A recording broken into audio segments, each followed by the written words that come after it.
সবাইকে আমার চ্যানেলে স্বাগত। আজকের ভিডিওটি রিকোয়েস্টের ভিডিও। বন্ধুরা, আজকের ভিডিওতে প্রশ্ন ছিল কুণ্ডলিনী জাগরণের বিষয়ে জানতে চেয়েছেন। আমি আপনাদের একটা সায়েন্টিফিক ওয়ের কথা বলবো, যে ওয়েটা হচ্ছে, দেখুন, কুণ্ডলিনী জাগৃত হয় তাহলেই কিন্তু সাধক সিদ্ধি লাভ করে। নইলে আমরা জানবো কি করে সিদ্ধি লাভ করলো কিনা? সিদ্ধি লাভ তখন করে যখন কুণ্ডলিনী জাগৃত হয়।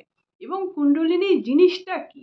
এই কুণ্ডলিনী জিনিসটা হচ্ছে মেরুদণ্ডের শেষ প্রান্তে যে ত্রিকোণ আকৃতির একটি জায়গা থাকে, ফাঁকা জায়গা, ওইখানে জেলির মতো, অনেকে বলে ফ্যানের মতো, থকথকে নরম জেলির মতন বা ঘন ফ্যানের মতন ওই জিনিসটা থাকে পাকানো অবস্থায়, সাপের মতো।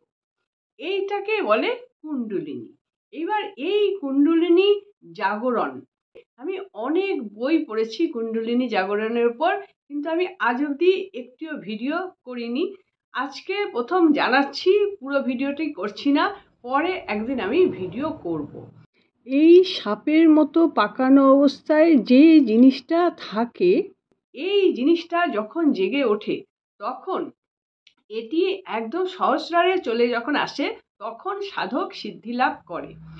এখন দেখুন ডিফারেন্সটা আমরা যদি একটু বুঝি, বাবা লোকনাথ বলুন, রামকৃষ্ণ দেব বলুন, এরকম হাজার হাজার সাধক আছেন, এবং অরিজিনাল সাধক যারা সিদ্ধি লাভ করেই সাধক হয়েছেন। তো তারা যখন কুণ্ডলিনী জাগরণ করেছেন, তখন কিন্তু তাদের জন্য কোনো ক্লাস ছিল না, রেকি ছিল না, কিছুই ছিল না।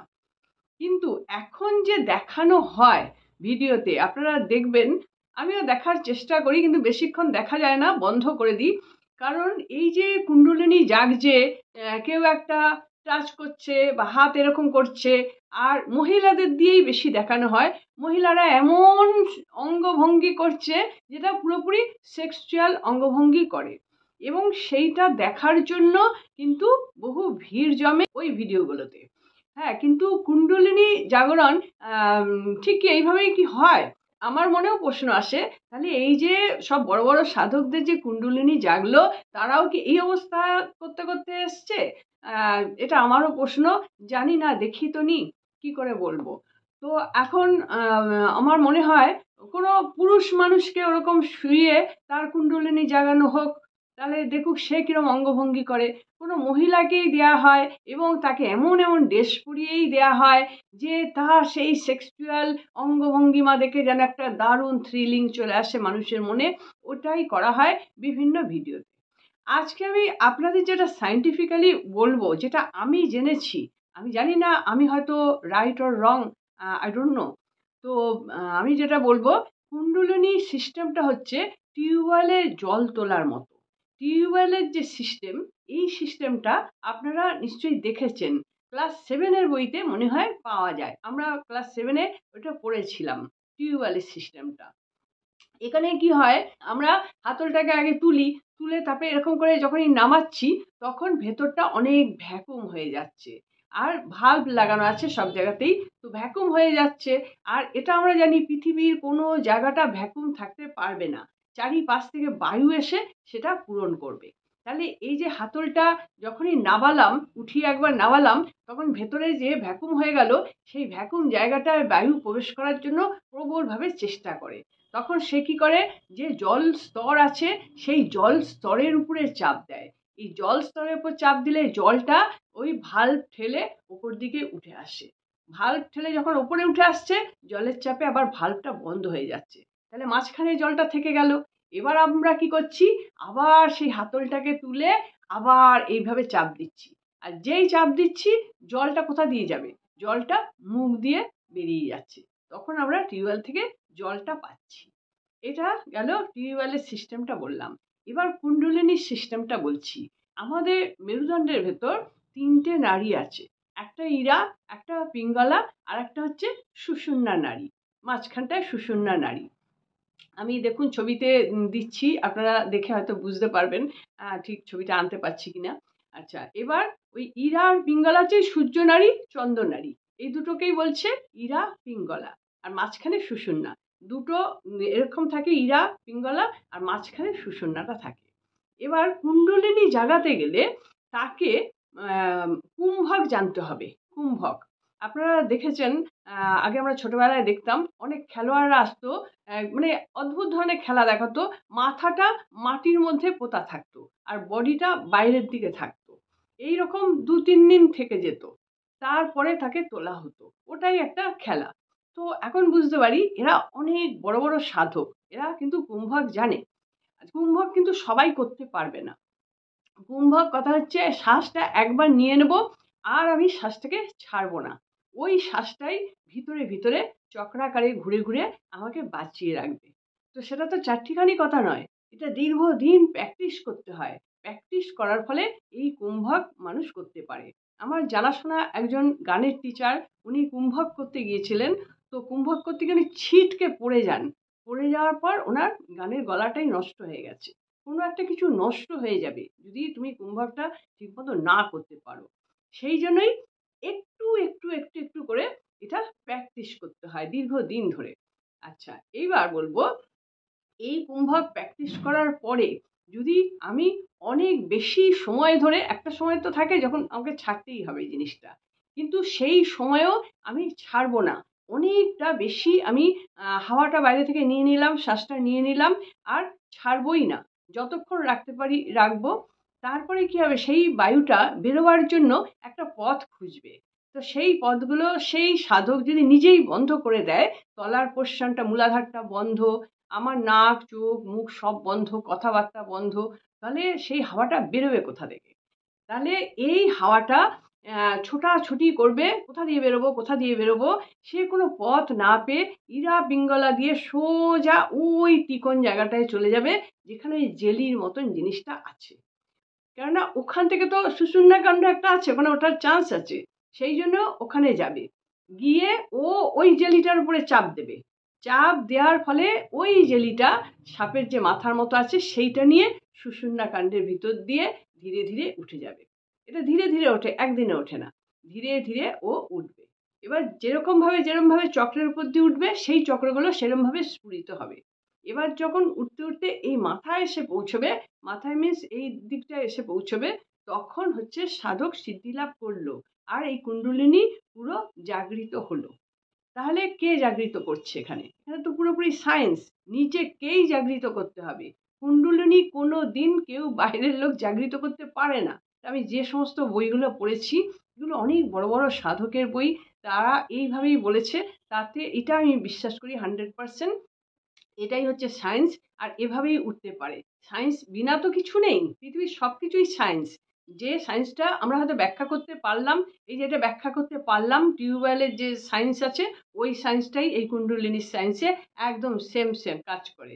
আবার অনেক জিনিস আছে যেটা সায়েন্সটা আমরা জানি না, তাই জন্য ব্যাখ্যা করতে পারি না। সায়েন্স তো আছেই আছে, সায়েন্স থাকতেই হবে, সায়েন্স ছাড়া কিছু হয় না। তো ওটা ব্যাখ্যা করতে পারি না, তখন আমরা কি বলি, মেনে নাও। মেনে নিতে হয়, বিশ্বাসে মিলায় বস্তু তর্কে বহুদূর।